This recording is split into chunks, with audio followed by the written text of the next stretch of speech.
Alan Baer and Larry King frequently hosted the child sex parties in penthouse apartments at the Twin Towers luxury block. A lot of it was me handcuffed with my hands behind my head and my feet tied, and they're doing different things. What do you mean? Sometimes there'd be a guy straddling over my face. Okay. Most of the time, Larry King took pictures quite a bit during that time. I know it's difficult. I don't know. Okay. And I think I could have said no. Okay. But I don't know. Okay. And you know, Alicia, you're a victim. And with a young age, let's go up, Kim, up a minute. We were appalled.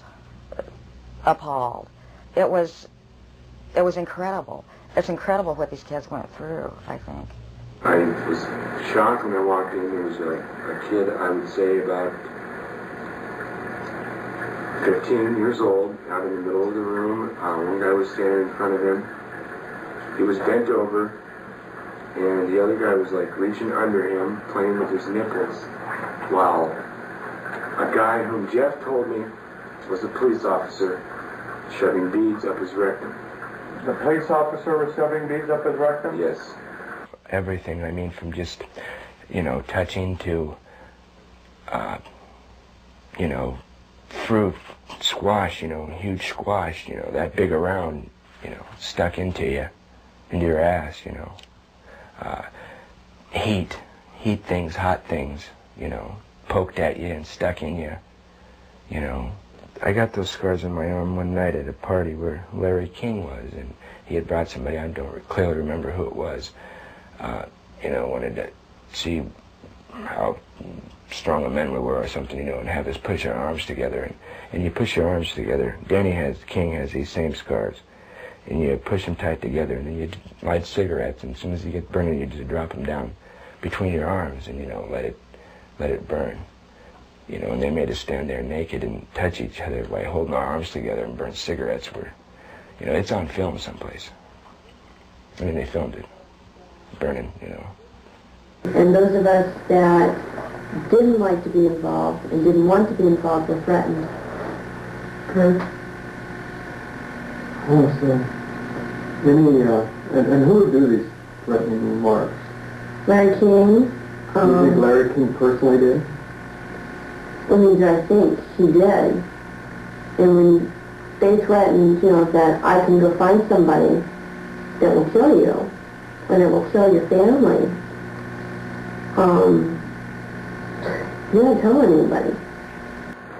Larry King was also here. He came in and we drank and did cocaine. I didn't do much, and so he turned me on to what Larry King did. He didn't like me because, you know, I would get high on drugs, you know, and I would question him about, you know, how can you do that? I mean, once I asked him, you know, he wanted me to shit on him, urinate on him, you know, and I did, but gladly.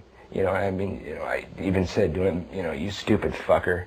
You know, I mean, I just sit on here paying me money. How can you get into that, you know? And I got, you know, beat up by it. I came home here a lot of times beat to shit from, you know, misspeaking my tongue, so to speak, and, you know, just telling them how I felt sometimes. Drugs was a strong part of how they got control of some of the kids, because that's what some of the kids were there to get. They would do the sexual acts and then be provided with cocaine or whatever type of drug they wanted. Heroin, you know, I don't know, but that was my drug of choice, you know. Till this day I remain an addict, you know. Larry King was, I would say, the center of transporting the children around the country.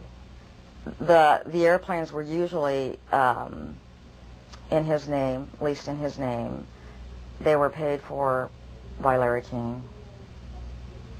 We met them in Pasadena. Met who in Pasadena? We met, Larry King was there. There was 3 boys that I had seen at one of the receptions at the French Cafe were there. And I'm almost positive they were Boys Town boys. Almost positive.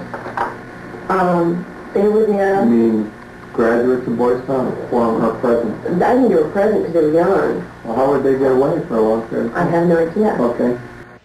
Boys Town came up frequently during the investigation, but we found it very difficult to get information about Boys Town. I was not able to find any information on my visit there, and Mr. Caradori could not get information either.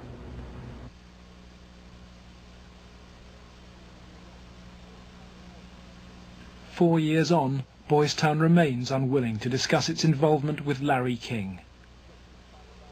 We asked for an interview with Chief Executive Father Val Peter, but Boys Town's public affairs officer refused.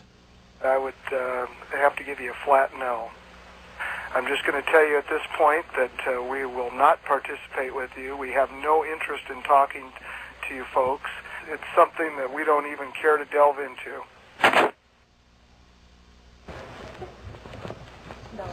Hi. Hi, is Father Val Peter available, please? You can check in his office. It's the first one on the... Thank you very much. We're here because we have to give Father Val Peter and Boys Town every opportunity to talk to us about the very serious allegations. Please turn your recorder off. Please step outside. Why is it that Boys Town is unwilling to discuss your relationship with Larry King? We don't have a relationship with Larry. I'm afraid papers that we possess show that Boys Town had a relationship with Larry King. I just suggest you be very careful about what you report. Excuse me? Unless you leave.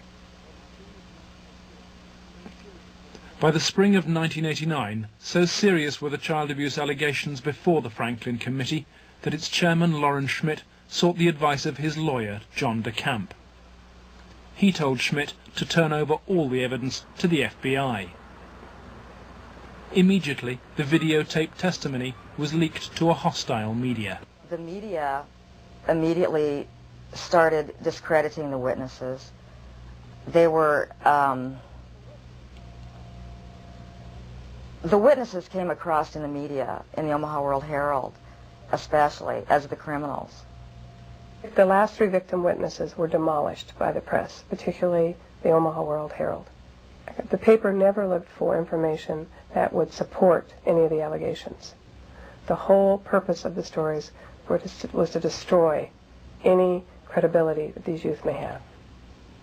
I've heard that people said that Gary Caradori coached me and that he told me what to say, but the fact was I didn't meet Gary Caradori until way after I'd already talked to the Omaha police about the abuse and had named all the same people. And they didn't ask me very much about Larry King or even Alan Bear at all. They treated the allegations that I made about the people who abused me almost like a joke. The information did not come our way. It was given, as I said, to the FBI and the Nebraska State Patrol. They conducted their own investigations of the information.